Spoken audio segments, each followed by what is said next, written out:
The morning sun painted my private lake in hues of gold, mist curling off the water like a dream. I'd only owned this 50-acre ranch for 3 days, a sanctuary I'd chosen to escape the suffocating grip of HOA life. After years of fines for trivial nonsense like grass height or mailbox colors, I'd finally secured my slice of freedom. No rules, no oversight, just me and my land. That morning, as I carried my brand-new kayak to the water's edge, I was ready to christen my lake with a paddle. But Clara Thornton, the 73-year-old president of Willow Creek HOA, had other plans. I heard her before I saw her, the high-pitched whine of an electric golf cart tearing through the mist. She screeched to a halt, kicking up divots in my pristine grass, her beige outfit as aggressive as her demeanor. "Stop right there," she bellowed, leaping from the cart with the fury of someone who'd spent decades unchallenged. In her hand, she waved a laminated ID badge like it was a badge of divine authority. "I'm Clara Thornton, president of Willow Creek Homeowners Association, and you're trespassing on community property." I set my kayak down, torn between confusion and amusement. "Ma'am, you're on my land. I own this ranch, all 50 acres, including the lake." Her face cycled through shades of red before landing on a livid purple. "Impossible. This lake belongs to Willow Creek. My late husband had it surveyed." I tried showing her my deed on my phone, but she was already dialing 911, her bedazzled phone case glinting in the sunlight. "Police. This is Clara Thornton. We have a dangerous trespasser threatening me." I nearly choked on my coffee. "Threatening?" I was in board shorts, holding a paddle. Then she escalated, shrieking into the phone.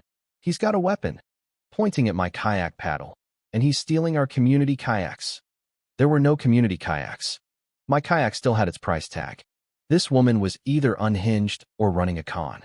As she performed her tearful 911 call, I sat on my cooler, eating a turkey sandwich, watching her pace like a general guarding a battlefield. She positioned herself between me and the lake, as if her 5'2" frame could block me from my own water. "Nice dock your HOA has," I said, nodding toward the elaborate structure jutting into the lakeboat slips, covered seating, the works. Clara's chest puffed with pride. "My husband designed it. It's the pride of Willow Creek." Something about the dock's placement nagged at me. It stretched far into the lake, starting suspiciously close to my property line. Before I could dwell on it, sirens announced Sheriff Dan Carter's arrival. I recognized him from my closing bin there when I signed for the ranch. The moment he saw Clara, he let out a sigh heavy with exhaustion. "Mrs. Thornton, what now?" he asked, rubbing his temples. Clara launched into her victim act, pointing at me. "This man's trespassing. He threatened me. He's stealing our lake." Sheriff Carter glanced at me. "Mr. Bennett, you just buy the old Harrison Ranch." I nodded, biting back a grin as Clara's jaw dropped. "Impossible," she sputtered.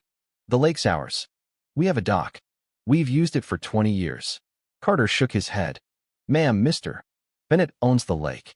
I was at the closing. You're the one trespassing." The silence was glorious. Clara's mouth flapped like a stranded fish.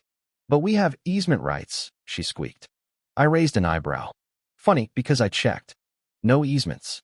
Backpedaling, she retreated to her golf cart, tires spinning in my grass, shouting, "This isn't over.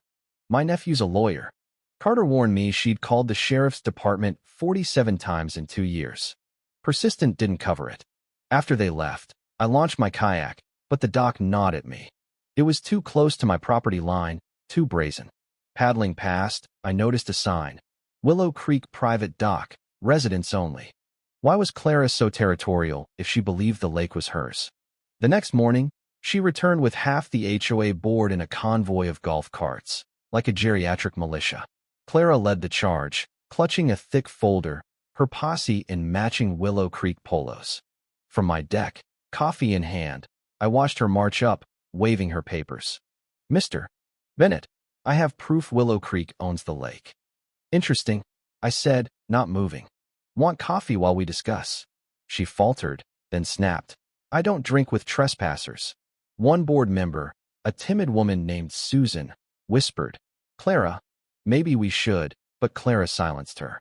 I stood. "Mrs. Thornton, leave my property. You're trespassing, and my cameras are recording." Her face purpled again as Sheriff Carter's cruiser rolled up. Clara rushed him, claiming I was threatening her again. Carter, exasperated, clarified, "Mrs. Thornton, calling 911 for non-emergencies is a crime." The lake's his. Clara burst into theatrical sobs. "My husband built that dock. He died 2 years ago, and it's all I have left." Sympathy flickered until she added, "This monster's stealing my memories." A board member, Paul, spoke up. "Clara, maybe we should check the records again." She whirled on him. "Are you calling my dead husband a liar?" Carter confirmed the lake was mine, and as the golf carts retreated, Paul whispered, "I'm sorry. Clara's been difficult since George died. But I don't recall George surveying anything. He was a tax consultant." "Intriguing. When was the dock built?" I asked.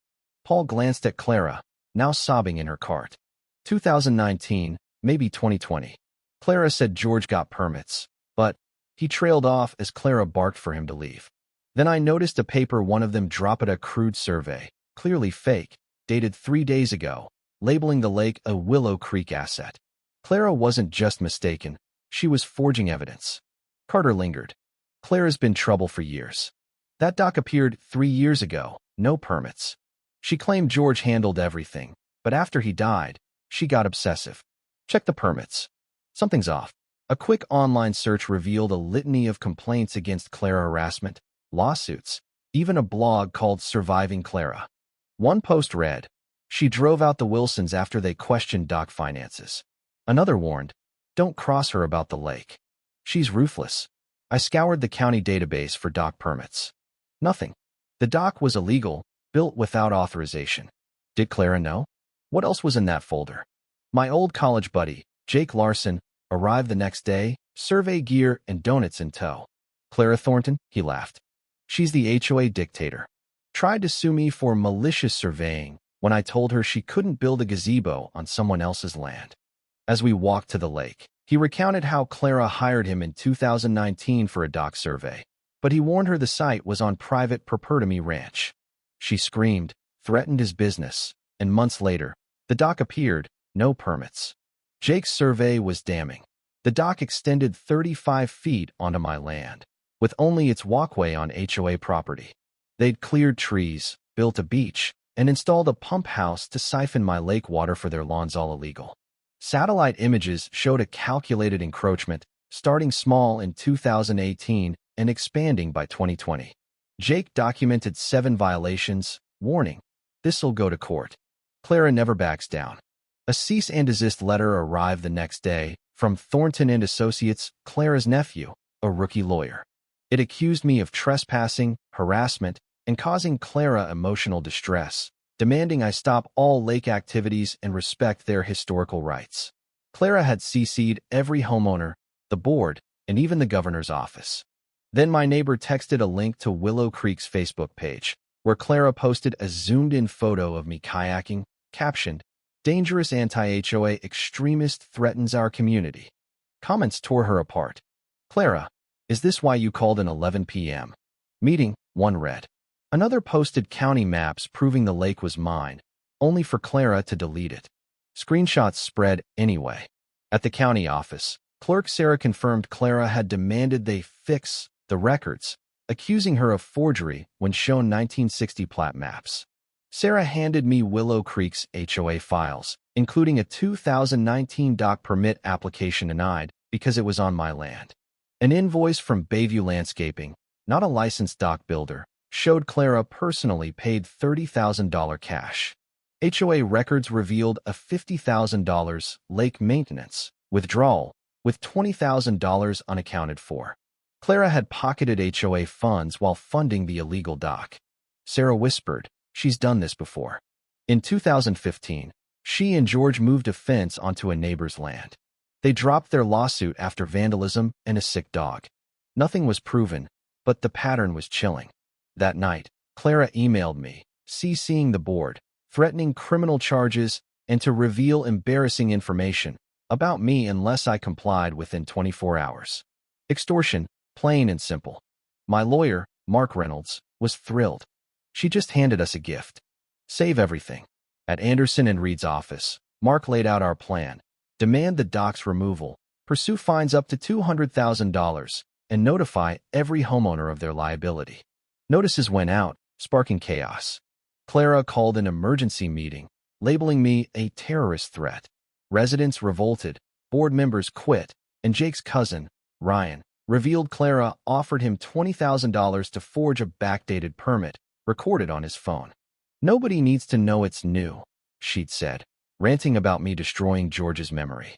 Clara's final gambit came when she arrived with a truck and workers to repair the dock on my land. Sheriff Carter stopped her. "This isn't maintenance, it's trespassing." The workers, told it was legal, left when Carter explained. Clara's meltdown was epic, screaming about George's memorial dock, contradicting her invoice from Bayview. At the next HOA meeting, I presented everything: surveys, permits, invoices, Clara's extortion email, and Ryan's recording. The room exploded. Residents faced $250,000 in liability, $5,000 per household. Clara's lies unraveled when a board member pointed out George died in 2018, before the dock's 2020 construction. A no-confidence vote ousted her, 47-1. 6 weeks later, the dock was gone, removed at Willow Creek's expense. Clara fled to Florida, dodging federal charges via a plea deal. The new board, led by Paul, uncovered her embezzling $75,000 in HOA funds. Residents sued her, and her house was sold for restitution. As I paddled my lake, now reclaimed by ducks, I reflected on Clara's downfall. She thought she could bully me, as she had others, hiding behind her husband's name. She was wrong. Property lines don't lie, but HOAs do. Always check the permits.